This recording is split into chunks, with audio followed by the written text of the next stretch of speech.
The English Channel had never looked so gray. Lieutenant James Hartley stood on the deck of Landing Craft Infantry 299, watching the water churn beneath a sky that refused to break. It was June 5, 1944, and for the third time in as many hours, he checked his watch. The invasion had been postponed. Again. Around him, men from the Regina Rifle Regiment sat in silence. Some cleaned weapons they'd already cleaned twice. Others stared at photographs they'd memorized months ago. No one spoke about what waited across that water. They'd stopped talking about it weeks earlier, back in the staging camps near Portsmouth, when the briefings became so detailed that silence felt safer than speculation. Hartley was 26 years old. He'd been in uniform for 4 years, trained in Scotland, waited in England, and now sat 50 meters from the French coast with 180 men who trusted him to lead them onto a beach called Juno. He didn't feel ready. The intelligence reports had been clear, clinical, devastating. The German 716th Infantry Division held the coastal defenses. Concrete bunkers. Overlapping fields of fire. Beach obstacles designed to rip the bottom from landing craft. Mines buried in sand that looked like every other stretch of sand in Normandy. The briefing officer had used words like fortified and prepared and defended in depth, but what Hartley heard was simpler: they know we're coming. Across the deck, Corporal William Brennan sat with his back against the bulkhead, rosary beads moving through his fingers in a rhythm that hadn't changed since they'd left port. Brennan was from a farming town in Saskatchewan.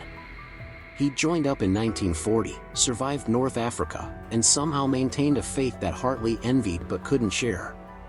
When Brennan prayed, it looked like conversation. When Hartley tried, it felt like shouting into a storm. "Sir."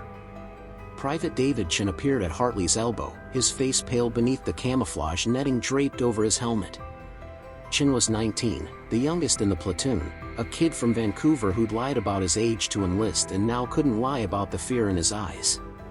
"What is it, Chin?" "The sergeant says we're going in tomorrow." "Dawn. Is that true?" Hartley looked at the kid. Looked at the water. Looked at the fleet of ships stretching to the horizon, thousands of vessels carrying thousands of men toward a coastline that had been turned into a killing ground. "That's what they're saying." Chin nodded slowly. He didn't ask the question Hartley could see forming behind his eyes. "Will we make it?" "Get some rest," Hartley said. "That's an order." Chin saluted and disappeared below deck, and Hartley was alone again with the gray water and the weight of what tomorrow meant. The waiting had started long before the ships.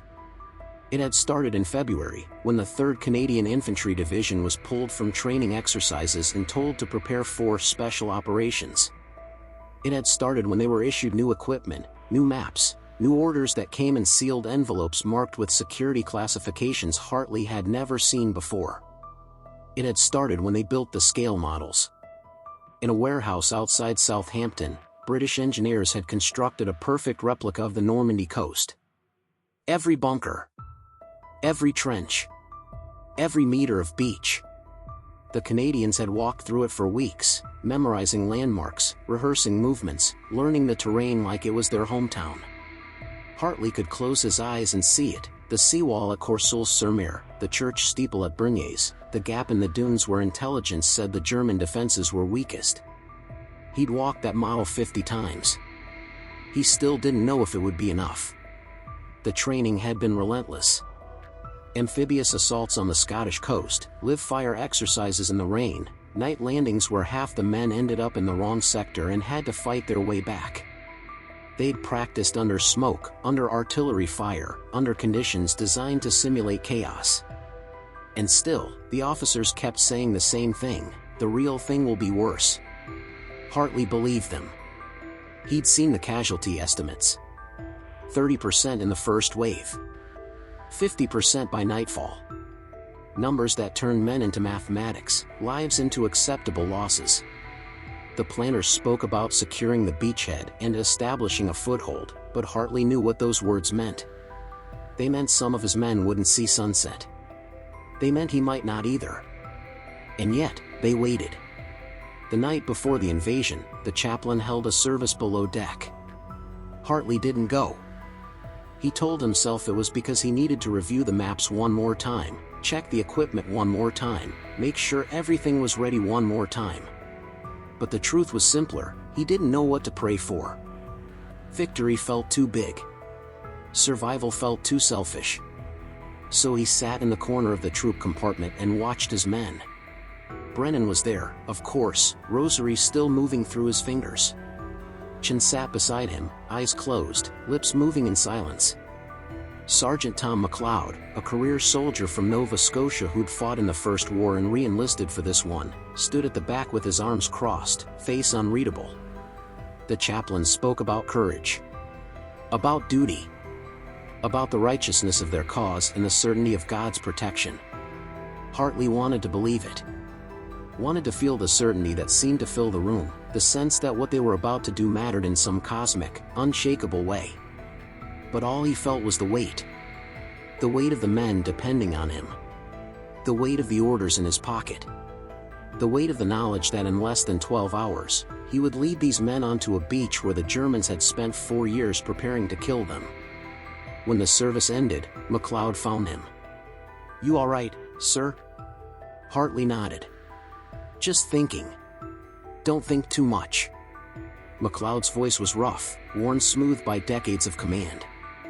"Thinking gets you killed. Training keeps you alive. And if the training isn't enough?" McLeod looked at him for a long moment. Then he smiled, a thin, tired expression that didn't reach his eyes. "Then we make it enough." At 0200 hours, the order came. H hour, 0745. Juno Beach. Sector Nan White.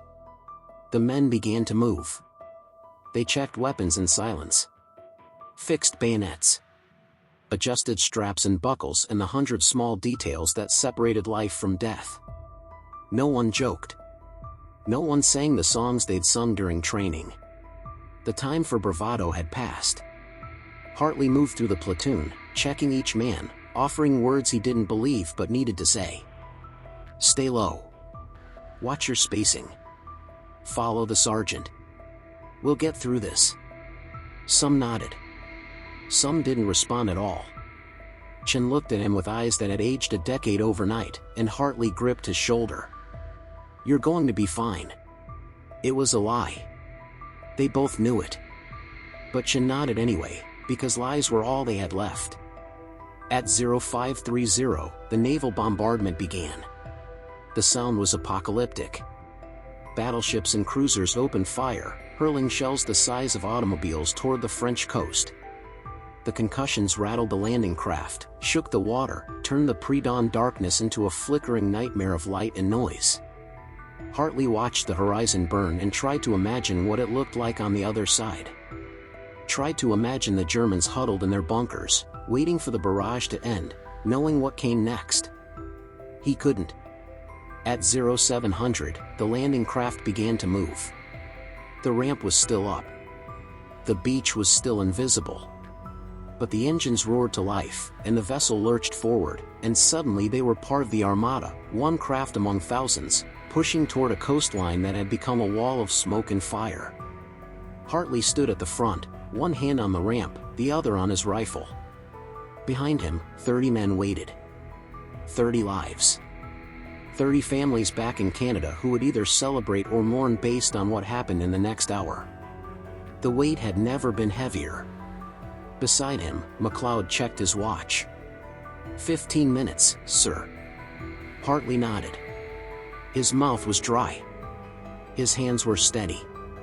Somewhere in the distance, he could hear the sound of aircraft, bombers making their final runs before the infantry landed. The plan was perfect. The coordination was flawless. Everything had been rehearsed, calculated, prepared. And still, Hartley knew, nothing would go according to plan. The landing craft bucked over a wave, and someone behind him vomited. No one laughed. No one spoke. They just held on and waited for the moment when the ramp would drop and the war would become real. Hartley closed his eyes. He thought about his mother in Toronto. His sister. the life he'd left behind and the life he might never return to. He thought about the men behind him, the weight of their trust, the impossibility of the task ahead. And then he opened his eyes, because thinking was a luxury he could no longer afford. The beach was visible now. A thin line of sand and smoke and obstacles that looked exactly like the models and nothing like them at all. Explosions walked across the water. Tracers cut through the air. Somewhere to the left, a landing craft took a direct hit and disappeared in a column of flame. McLeod's voice cut through the chaos. 30 seconds. Hartley turned to face his men. They looked back at him, and in their eyes he saw everything: fear, determination, trust, resignation. They were waiting for him to say something. Waiting for words that would make this easier, that would transform terror into courage. He had nothing. So he said the only thing that mattered. Stay together. Stay alive. I'll see you on the other side. The ramp dropped. The war began. The first thing Hartley noticed was the cold. The water was waist deep, colder than anything he'd felt in training, and it pulled at his legs like it wanted to drag him under. The ramp had dropped into chaos, machine gun fire stitching patterns across the surface, mortar rounds detonating in geysers of spray and sand, men shouting orders that were swallowed by the roar of battle. Move! Move! Move! McLeod's voice cut through the noise, and Hartley pushed forward, fighting the current, fighting the weight of his equipment, fighting the instinct to drop beneath the water and stay there. Around him, men from the Regina Rifles splashed toward the beach, some running, some crawling, some not moving at all. He didn't look at the ones who weren't moving. 50 meters. That's how far intelligence had said they'd need to cross in the water. 50 meters of exposure, 50 meters of vulnerability, 50 meters where every step felt like the last one he'd ever take. 30 meters. A soldier to his right, Private Morrison, a kid from Manitoba, stumbled and went down. Hartley reached for him, but McLeod was already there, hauling Morrison up by his webbing, shouting something Hartley couldn't hear over the gunfire. 20 meters. The beach obstacles loomed ahead. Steel hedgehogs. Wooden stakes topped with mines. Concrete tetrahedrons designed to gut landing craft and trap men in the killing zone. The engineers were supposed to have cleared paths, but Hartley couldn't see any markers, couldn't see anything except smoke and sand and the dark shapes of bunkers on the ridge above. 10 meters. Chin was beside him now, rifle held high, face locked in concentration. Brennan was somewhere behind, still moving, still alive. The platoon was fragmenting, spreading across the beach in clusters, exactly the way they'd been trained not to do. But training assumed order. Training assumed visibility. Training assumed you could hear commands over the sound of your own heartbeat. Hartley's boots hit sand. He ran. The seawall was 200 meters inland. It might as well have been 200 miles. The beach was a nightmare of obstacles and craters and bodies that Hartley's mind refused to process as human. Smoke hung in thick curtains, shifting with the wind, revealing and concealing the German positions in maddening intervals. Somewhere to the left, a tank burned. Somewhere to the right, men were screaming for medics. Hartley dropped behind a steel hedgehog and tried to orient himself. The church steeple. That was the landmark. The church steeple at Berniers that was supposed to be visible from the beach, the reference point they'd memorized from the models. He scanned the smoke, searching for it, needing something familiar in this landscape of chaos. There. A dark shape rising above the ridge, barely visible through the haze. The steeple.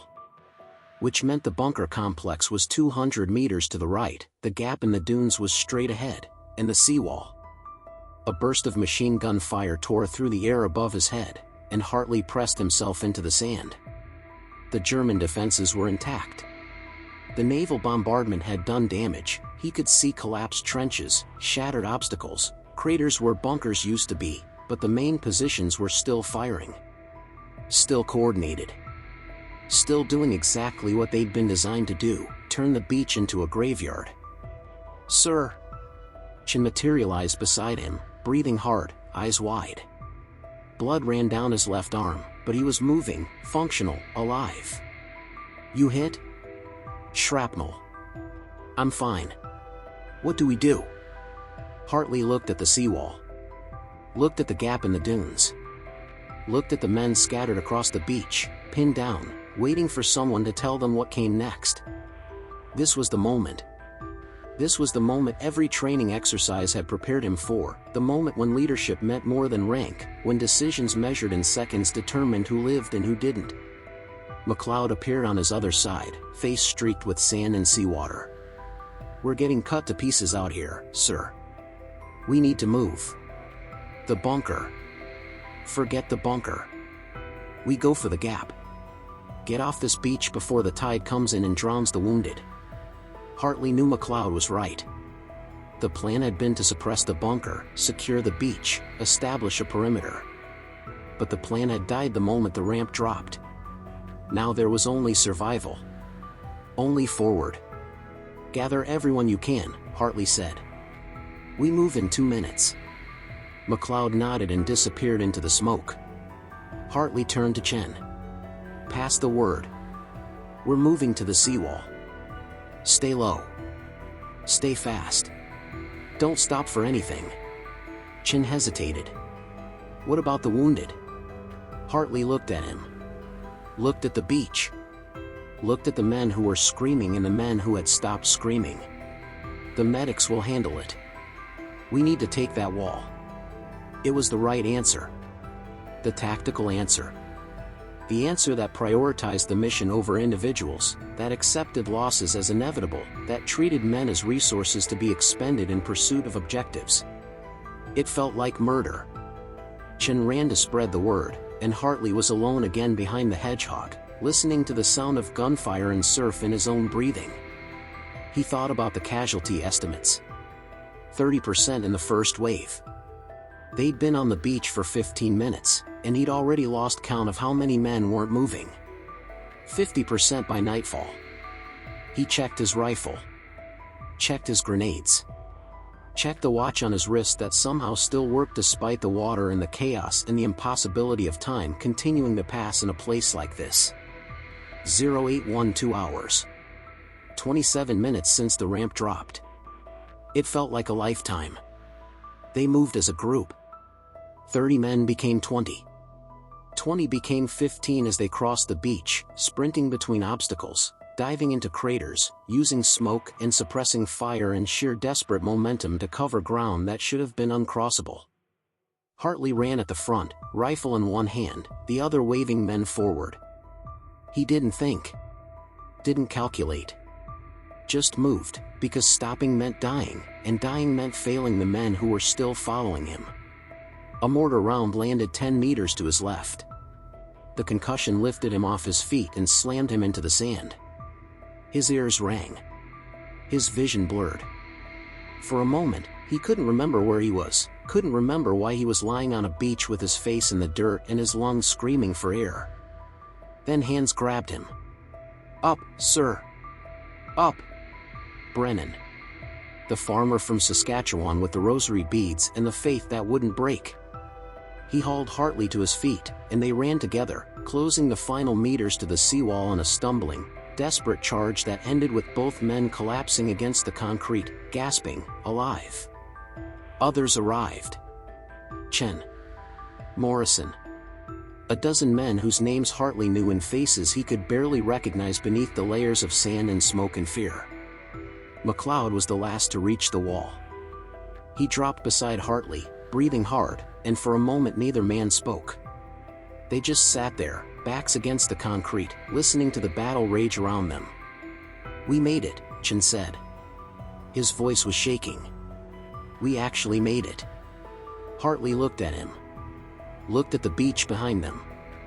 Looked at the bodies in the burning vehicles and the men still trying to cross that killing ground. "We're not done yet." The seawall was 3 meters high. Beyond it, according to the intelligence reports, was a minefield. Beyond that, German trenches. Beyond that, the village of Courseulles-sur-Mer and the road network that led inland to Cannes. Hartley pulled out his map. It was soaked, barely legible, but he could still make out the key features. The gap in the dunes was 50 meters to the right. The engineers were supposed to have cleared it, marked it, made it safe for infantry to pass through. He couldn't see any engineers. McLeod. Take 3 men and scout that gap.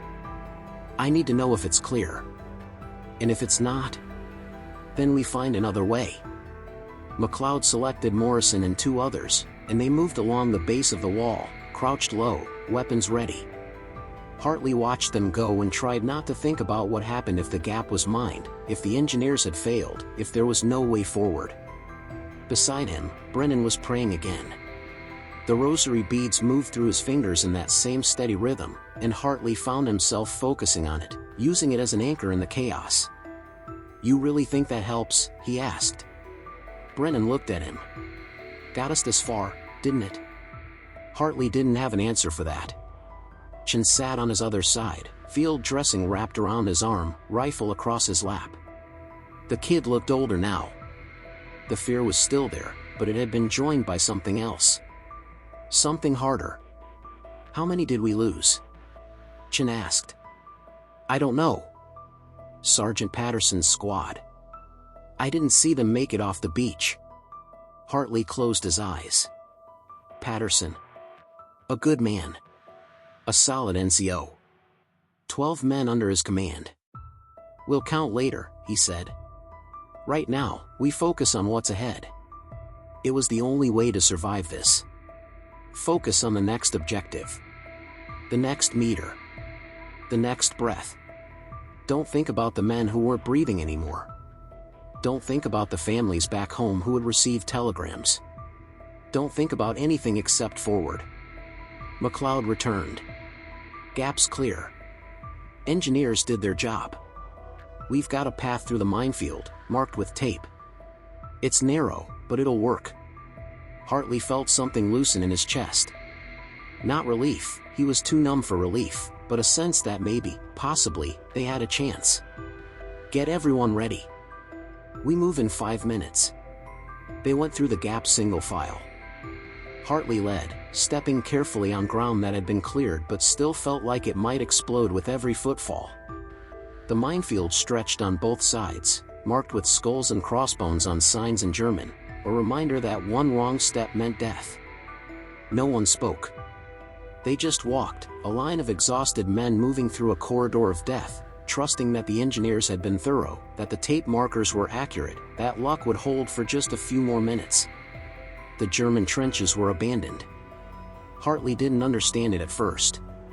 The positions were intact, well constructed, perfectly sited to defend the beach. But there were no soldiers. No bodies. Just empty firing positions and scattered equipment, and the sense that the defenders had pulled back. "Where are they?" Chin whispered. McLeod scanned the area, rifle ready. Fell back to secondary positions. "They know they can't hold the beach forever. They'll make us fight for every meter inland." Hartley nodded. It made sense. The Germans weren't stupid. They'd trade space for time, force the Canadians to advance through prepared defenses, bleed them with every step. But right now, in this moment, the trenches were empty. And that meant they had a foothold. "Set up a perimeter," Hartley ordered. "Get the wounded sorted. We hold here until reinforcements arrive." The men moved with mechanical efficiency, taking positions, checking ammunition, doing the 1,000 small tasks that transformed chaos into something resembling order. Hartley watched them work and felt the weight shift slightly. They'd made it off the beach. Not all of them. Not even most of them. But enough. Enough to hold this position. Enough to keep pushing forward. Enough to matter. He sat down in the trench and allowed himself, for the first time since the ramp dropped, to feel the exhaustion. His hands were shaking. His legs felt like water. Every muscle in his body screamed for rest. But there was no rest. Not yet. Brennan appeared with a canteen. "Drink, sir." Hartley drank. The water was warm, tasted like metal, and was the best thing he'd ever experienced. "Thank you." "We did it," Brennan said. His voice was quiet, almost wondering. "We actually did it." Hartley looked at him. At Chen. At McLeod and Morrison and the handful of men who had followed him across that beach and through that minefield and into these trenches. "Yeah," he said. "We did. It wasn't victory. It wasn't even close to victory. But it was survival. It was a foothold. It was the beginning of something that might, eventually, become the end of this war. For now, that was enough." The reinforcements arrived at 1,100 hours. Hartley heard them before he saw them, the rumble of tracked vehicles, the shouts of officers organizing men, the metallic clatter of equipment being unloaded. He climbed out of the trench and watched as fresh troops from the Canadian Scottish Regiment moved through the gap in the dunes, their uniforms still clean, their faces still unmarked by the morning's violence. They looked impossibly young. McLeod appeared beside him. "Second wave. Right on schedule." Schedule. Hartley almost laughed. The word felt absurd after what they'd been through. But McLeod was right, despite the chaos, despite the casualties, despite everything that had gone wrong, the invasion was proceeding. The beach was secured. The foothold was established. The war was moving inland. A captain from the Scottish Regiment approached, map in hand. "Lieutenant Hartley?" "That's me. Captain Morrison. We're pushing toward Benny-sur-Mer. Your men are to hold this position and provide support for the advance." Hartley looked at his platoon. 15 men left from the 30 who'd landed. 15 exhausted, shell-shocked soldiers who'd been awake for 30 hours and in combat for 4. "My men need rest. They'll get it. After we secure the village." Morrison's tone wasn't unkind, but it was firm. "We need every rifle we can get. The Germans are regrouping.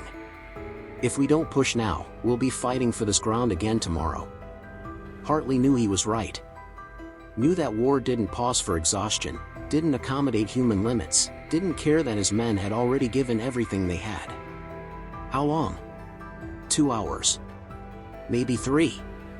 Then you can rotate back to the beach. 2 hours. It might as well have been 2 days. Understood. Morrison moved on to coordinate with other units, and Hartley returned to the trench where his men waited. They looked at him with eyes that had seen too much, faces that had aged decades in a single morning. "We're moving out," he said. "Supporting the advance to Benny-sur-Mer." No one complained. No one questioned. They just checked their weapons, adjusted their gear, and prepared to do it again. Chen stood slowly, favoring his wounded arm. "How far?" 3 kilometers. Maybe 4. And then? And then we rest." It was a promise Hartley wasn't sure he could keep. But it was the only thing he had to offer. They moved inland in a column. The landscape was different from the beach, hedgerows and narrow lanes, stone farmhouses with shuttered windows, fields that should have been filled with crops but were instead cratered by artillery.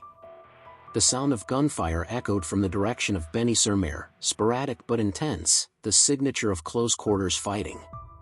Hartley kept his men spread out, alert for snipers, for hidden positions, for the 1,000 ways the Germans could turn a peaceful-looking village into a death trap. The training had covered this: urban combat, house-to-house clearing, the importance of checking every corner, every window, every shadow. But training couldn't prepare you for the waiting. The advance was slow. Methodical. Every 100 meters, they'd stop while scouts checked the next section of road. Every building required clearing. Every hedgerow could hide a machine gun nest. The morning's chaos had been replaced by a different kind of tension, the grinding, exhausting work of pushing through prepared defenses where every step forward was earned in blood. At 1,230 hours, they reached the outskirts of Benny-sur-Mer. The village was small, maybe 24 buildings clustered around a central square with a church at one end. Smoke rose from several structures. The Scottish Regiment had already entered from the north, and Hartley could hear the distinctive crack of Lee Enfield rifles mixed with the sharper reports of German Mausers. McLeod studied the layout. They're making a stand at the church. Hartley could see it now, muzzle flashes from the bell tower, tracers cutting across the square, Canadian troops pinned down behind a stone wall. The Germans had turned the church into a strong point, and the advance had stalled. "We need to flank them," Hartley said. "Come in from the east, draw their fire, give the Scottish a chance to push forward.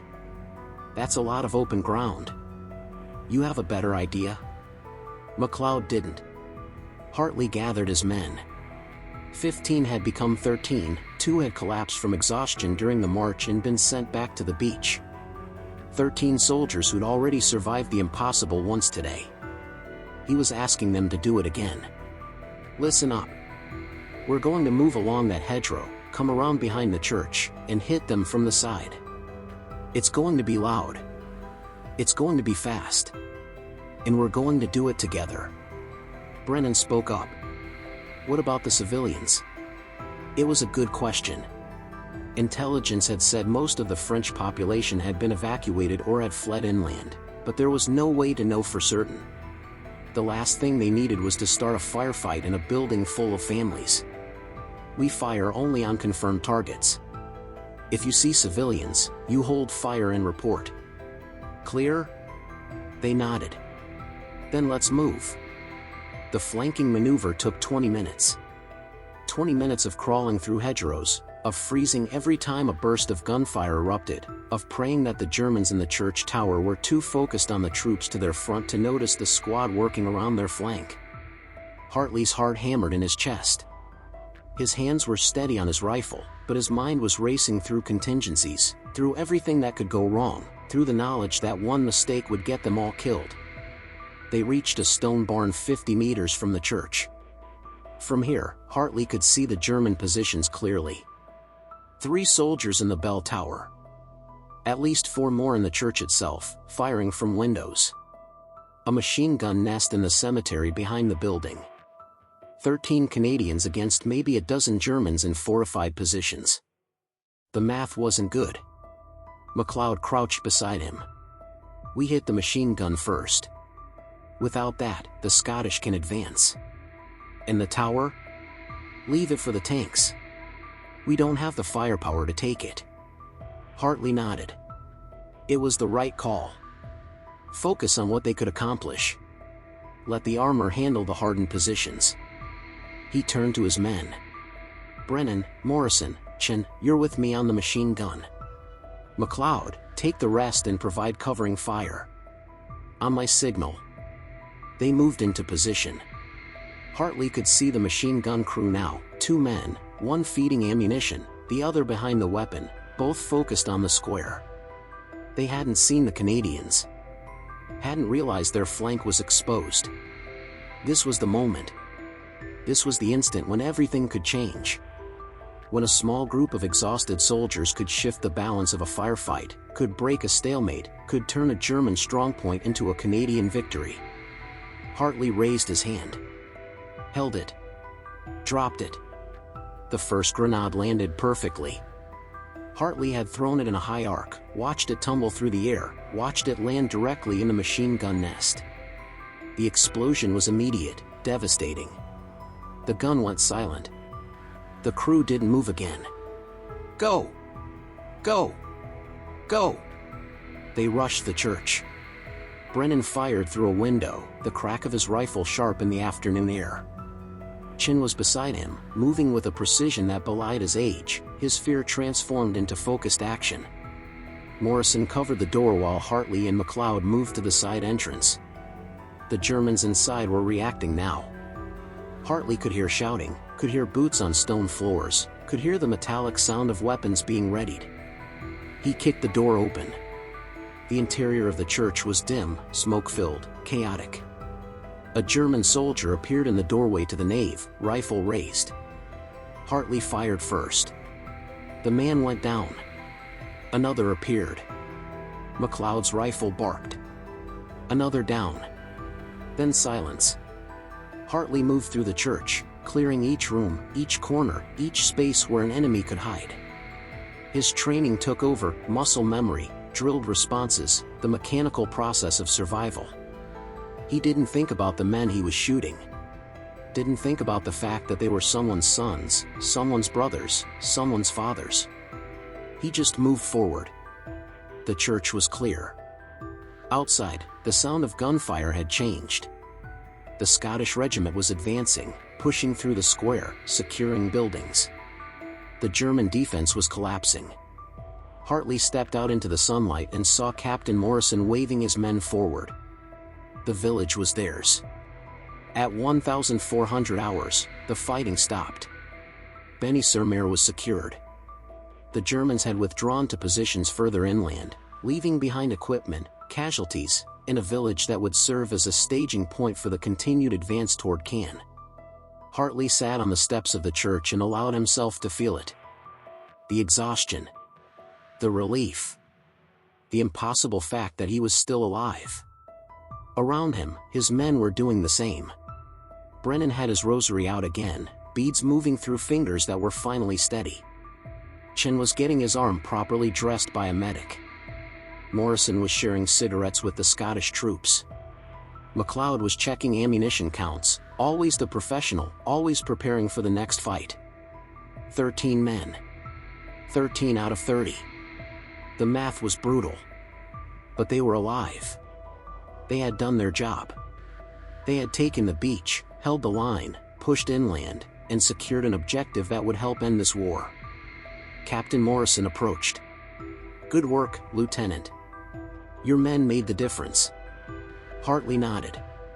He didn't trust himself to speak. "Get them some rest. We'll hold here for the night. Tomorrow, we push for Caen." Tomorrow. The word felt impossible. The idea that there would be a tomorrow, that this day would end and another would begin, that the war would continue beyond this moment. But it would. It always did. Morrison left, and Hartley was alone with his thoughts. He thought about the men who hadn't made it off the beach. Patterson and his squad. The soldiers whose names he'd never learned, who'd died in the water or on the sand or in the chaos of the advance. He thought about their families, about the telegrams that would arrive, about the grief that would follow. He thought about Chen, 19 years old, who'd lied about his age and survived a day that should have killed him. He thought about Brennan, whose faith had carried him through hell. He thought about MacLeod, who'd fought in one world war and lived to fight in another. And he thought about himself, a 26-year-old lieutenant from Toronto who'd led men into battle and brought some of them out alive. The sun was setting when Brennan found him. "Sir, you should eat something." Hartley looked at the ration tin Brennan was offering. His stomach rebelled at the thought of food, but he knew the corporal was right. He needed to eat. Needed to maintain strength for whatever came next. He took the tin. "Thank you." Brennan sat beside him on the church steps. For a long moment, neither man spoke. They just watched the sun sink toward the horizon, painting the sky in shades of orange and red that seemed obscene after the day's violence. "Do you think it was worth it?" Brennan asked quietly. Hartley looked at him. "What do you mean?" "All of this. The men we lost. The ones who won't see their families again. Do you think it was worth it?" It was the question Hartley had been avoiding all day. The question that had no good answer, no comfortable response, no way to reconcile the cost with the objective. "I don't know," he said finally. "Ask me when the war's over." Brennan nodded slowly. "My father fought in the last one. He never talked about it. Never told us what he saw, what he did. I used to think he was being tough. Being strong." He paused. "Now I understand. Some things you can't explain to people who weren't there." Hartley understood that too. They sat in silence as the sun disappeared and darkness settled over Benny-sur-Mer. Around them, the sounds of war continued, distant artillery, the rumble of vehicles, the shouts of men organizing for the night. But here, on these steps, there was a moment of quiet. A moment to breathe. A moment to remember. At 2,100 hours, Hartley gathered his men one final time. 13 soldiers, exhausted, wounded, traumatized, but alive. They looked at him with eyes that had changed, that had seen things no training could prepare them for, that would carry the weight of this day for the rest of their lives. "I know you're tired," Hartley said. "I know today was hell. I know we lost good men." He paused, searching for words that felt adequate and finding none. "But we did our job. We took the beach. We secured the village. We gave the invasion a foothold." Chen spoke up. "What happens now, sir? Now we rest. Tomorrow, we keep pushing. We keep fighting. We keep moving forward until this war is over." "And then?" Morrison asked. "And then we go home." It was a simple answer. A hopeful answer. An answer that assumed they would all survive the days and weeks and months of fighting that still lay ahead. But it was the only answer that mattered. McLeod stood. 3 cheers for the lieutenant. The men cheered, not loudly, not with the enthusiasm of fresh troops, but with the quiet respect of soldiers who'd been through fire together and survived. Hartley felt something shift inside him. Not pride, exactly. Not satisfaction. But a sense of certainty. A knowledge that what they'd done today mattered. That the men they'd lost hadn't died for nothing. That the beach they'd taken, the village they'd secured, the ground they'd won would be the foundation for something larger. The invasion would succeed. The war would be won. And these 13 men, these survivors, would be part of the reason why. Later that night, Hartley found a quiet corner of the church and allowed himself to write. The letter to his mother had been started weeks ago, back in England, when the invasion was still theoretical, still something that might happen rather than something that had. Now he added a single paragraph. "We landed today. I can't tell you where, or what we faced, or how many we lost. But I can tell you this, we did what we came to do. We held the line. We pushed forward. And we're still here. I don't know what tomorrow brings. But I know that today, we made a difference. I love you. I'll write again when I can." He folded the letter, sealed it, and handed it to the mail clerk who was making rounds. Then he found a space against the wall, wrapped himself in his coat, and closed his eyes. Sleep came quickly. And for the first time since the ramp had dropped, Hartley's dreams were quiet. June 7, 1944. Dawn broke over Normandy with a clarity that felt wrong after the smoke and chaos of the previous day. Hartley woke to the sound of engines, tanks moving up, supply trucks bringing ammunition and rations, the machinery of war grinding forward. His men were already awake. Already checking weapons. Already preparing for the next push. Chen approached, arm in a proper sling now, but rifle still in hand. "Orders came in, sir. We're moving toward Can at 0800. Hartley nodded. Can. The objective they'd been briefed on months ago. The city that controlled the road network, that anchored the German defenses, that would need to be taken if the invasion was to succeed. It would take weeks. It would cost thousands of lives. But it would fall. Because yesterday, on a beach called Juno, men like Chen and Brennan and McLeod had done the impossible. They'd crossed a killing ground. They'd broken through prepared defenses. They'd established a foothold that would never be surrendered. Hartley stood and looked at his platoon. 13 men who'd become brothers in blood and fire. 13 survivors who would carry the weight of June 6th for the rest of their lives. "All right," he said. "Let's finish this." They moved out as the sun climbed higher, leaving behind the church, the village, the beach where so many had fallen. They moved forward, toward Can, toward the next battle, toward a future that was no longer certain but was at least possible. And as they marched, Hartley felt the weight shift one final time. Not lighter. It would never be lighter. But bearable. Because he wasn't carrying it alone.